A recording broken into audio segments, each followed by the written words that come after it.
കഴിഞ്ഞ തവണത്തെ വിഷു ആഘോഷം എറണാകുളത്ത് തന്നെയായിരുന്നു. അതുകൊണ്ട് ഇത്തവണ വിഷു നമുക്ക് നാട്ടിലേക്ക് പോയി ആഘോഷിച്ചേക്കാന്ന് വെച്ചു. ഞങ്ങൾ അങ്ങനെ ഇടുക്കിക്ക് പോവാണ്. ഇടുക്കി എന്ന് കേട്ടാലേ ബ്രൂണോ പിന്നെ നിലത്തും താഴെയൊന്നുമല്ല, ഈ ചാട്ടമായിരിക്കും വണ്ടിയെ കയറുന്നോടെ വരെ. പിന്നെ ഉടുപ്പൊക്കെ ഇടിപ്പിച്ച് ബെൽറ്റ് ഒക്കെ എടുക്കുന്ന കണ്ടാലേ അവന് മനസ്സിലാകും അവനെ എവിടെയോ കൊണ്ടുപോകുവാണെന്ന്. പിന്നെ ഇടുക്കി എന്ന് പറയുമ്പോൾ പ്രത്യേക ഒരു ചാട്ടമുണ്ട് കേട്ടോ. കാരണം ഞങ്ങള് എപ്പോഴും ഇടുക്കിക്ക് പോകാൻ നേരം അവനോട് പറയും ഇടുക്കിക്ക് പോകാടാ പോകാടാ അതൊക്കെ. അതുകൊണ്ട് ഞങ്ങൾ കൂടുതലും അവനോട് ഇടുക്കി എന്ന വാക്ക് പറഞ്ഞാല് അവനെ എവിടെയോ കൊണ്ടുപോകുവാണെന്നാണ് അവന്റെ വിചാരം. അതുകൊണ്ട് അവന് ഭയങ്കര സന്തോഷമാണ്. അപ്പോൾ ഞങ്ങള് ടാറ്റയൊക്കെ പറഞ്ഞ് ഒരു 3-4 ദിവസത്തെ സാധനങ്ങളൊക്കെ കെട്ടിപ്പെറുക്കി ഇടുക്കിക്ക് പോകാൻ റെഡി ആയിക്കൊണ്ടിരിക്കുകയാണ്. ഞങ്ങൾ രണ്ടും മാത്രമല്ല, ഞങ്ങൾ 3 മാത്രമല്ല, ഞങ്ങളുടെ ഒരു ഫ്രണ്ട് കൂടി വരുന്നുണ്ട്. ഇതാണ് സുബിൻ, ഞങ്ങളുടെ ബെസ്റ്റ് ഫ്രണ്ട് ആണ്. കൂടാതെ ഇടുക്കിയിലെ ഞങ്ങളുടെ നെയ്ബറും കൂടിയാണ്. ഞങ്ങൾ മിക്കപ്പോഴും ഇടുക്കിക്ക് പോകാൻ നേരം ഇവനും ഞങ്ങളുടെ കൂടെ കാണും. കാരണം ഞങ്ങൾ കൂടുതലും എന്തെങ്കിലും വിശേഷ ദിവസമൊക്കെ പോവാറുള്ളൂ. അപ്പൊ ഇവനും ഞങ്ങളുടെ കൂടെ വരാനുണ്ട്. ഞങ്ങൾ ഇവരെ വിളിക്കുന്നത് വേറൊരു പേരാണ്. അത് ഞാൻ ഇപ്പോഴിവിടെ പറഞ്ഞാൽ അവൻ എന്നെ കൊല്ലും. അതുകൊണ്ട് ഞാൻ പേര് വെളിപ്പെടുത്താൻ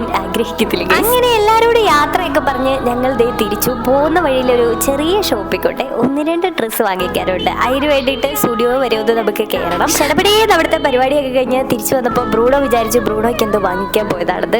ബ്രൂണോ ചമ്മി പോയി. ഇന്നത്തെ വണ്ടി ഓടിക്കാനുള്ള ടാസ്ക് സുബിനെ ഏൽപ്പിച്ചിട്ട് അവൻ അപ്പുറത്ത് വിശാലമായി ഇരിക്കുകയാണ് ഗൈസ്. എന്നാ പിന്നെ ഞാനും കൂടെ വന്ന് സൈഡിൽ ഇരിക്കാന്ന് പറഞ്ഞ് ബ്രൂണോയും കൂടെ അങ്ങോട്ട് പോയി. ഇപ്പോൾ ഞാൻ ഫ്രീ ആണ്, സ്വസ്ഥമായി നമുക്ക് കുറച്ച് നേരം കിടന്നുറങ്ങാം. കാരണം എന്താന്ന് വെച്ചിട്ടുണ്ടെങ്കിൽ കുറച്ചു നേരം വണ്ടിയിലിരുന്ന് ഫോൺ നോക്കിക്കൊണ്ടിരുന്നാലും ഞാൻ നല്ല കൊടുവാൾ വെക്കും. അത് കാരണം നമുക്ക് അടങ്ങി ഒതുങ്ങി എവിടെയെങ്കിലും ഇരിക്കാന്ന് വെച്ചു. ഇടക്കിടക്ക് ഞാൻ പുറകിലിരുന്ന് എന്താ പരിപാടി എന്നറിയാനായിട്ട് ബ്രൂണോ എന്നെ നിരീക്ഷിക്കുന്നുണ്ടായിരുന്നു. ഇതെല്ലാം കൂടെ കഴിഞ്ഞപ്പോഴത്തേക്ക് ഞാൻ ഫ്ലാറ്റായി. ഞാനൊരു മൂലയിൽ കിടന്ന് നല്ല ഉറക്കമായിരുന്നു. ഇത് ഞാൻ അറിയാതെ എപ്പോഴും അവരെടുത്ത ഫോട്ടോ ആണ്. തികച്ചും അൺഎക്സ്പെക്റ്റഡ് ആണ്, നിങ്ങൾ തെറ്റിദ്ധരിക്കരുത്. സോറി, ഫോട്ടോ അല്ല വീഡിയോ ആണ്. അങ്ങനെ ഞാൻ എഴുന്നേറ്റ് കഴിഞ്ഞപ്പോൾ ചെറുതായിട്ട് വിശപ്പിന്റെ വിളിയൊക്കെ വന്നു തുടങ്ങിയായിരുന്നു. അങ്ങനെ ഞങ്ങൾ പോകുന്ന വഴിക്കുള്ള ഒരു ഹോട്ടലിൽ കയറി. ഞങ്ങൾ അവിടുന്ന് ഒരു ബിരിയാണിയും ഒരു ഫ്രൈഡ് റൈസും ഒരു പൊറോട്ടയും 2 കട്ടനും പറഞ്ഞപ്പോൾ 1 കട്ടനും 2 പൊറോട്ടയും ബിരിയാണിയും ഫ്രൈഡ് റൈസും അവർ കൊണ്ട് തന്നു. പിന്നെ ഉള്ളതായിട്ട് എന്ന് വിചാരിച്ച് ഞങ്ങൾ അത് മുഴുവൻ കഴിച്ചിട്ടാണ് ഇറങ്ങിയത്. തിരിച്ചു വന്നപ്പോൾ ബ്രൂണോ ഞങ്ങളെ വെയിറ്റ് ചെയ്തിരിപ്പുണ്ടായിരുന്നു. ഞങ്ങൾ ഇതുപോലെ ട്രാവലൊക്കെ ചെയ്യുമ്പോഴത്തേക്ക് ഫുഡൊക്കെ കഴിക്കാൻ നിർത്തുമ്പോൾ ബ്രൂണോ ഇതുപോലെ ഞങ്ങളെ കാത്തിരിക്കും. ഞങ്ങൾ വരുന്നോടെ വരെ ഇങ്ങനെ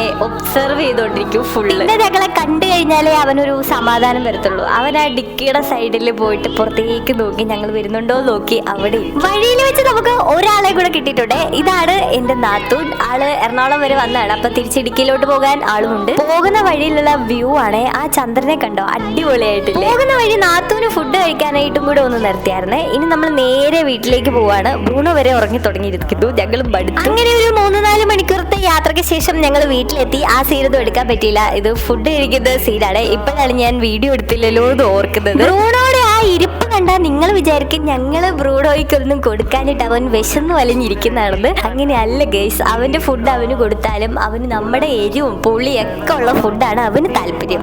അതുകൊണ്ട് 2 മീൻ കഷ്ണം കിട്ടുമെന്നറിയാനായിട്ടാണ് അവൻ അവിടെ വെയിറ്റ് ചെയ്തിരിക്കുന്നത്. അങ്ങനെ ഇന്നത്തെ യാത്രയൊക്കെ അവസാനിച്ചു. നാളെ വിഷു ആണ്. വിഷുവിന്റെ വിശേഷങ്ങളൊക്കെ ആയിട്ട് നാളത്തെ വ്ളോഗിൽ നമുക്ക് കാണാം. വീഡിയോ ഇഷ്ടപ്പെട്ടെങ്കിൽ ചാനൽ ഒന്ന് സബ്സ്ക്രൈബ് ചെയ്യാൻ കൂടി മറക്കരുത്. അപ്പോൾ ഓക്കെ, അടുത്ത വീഡിയോയിൽ കാണാം. Stay tuned.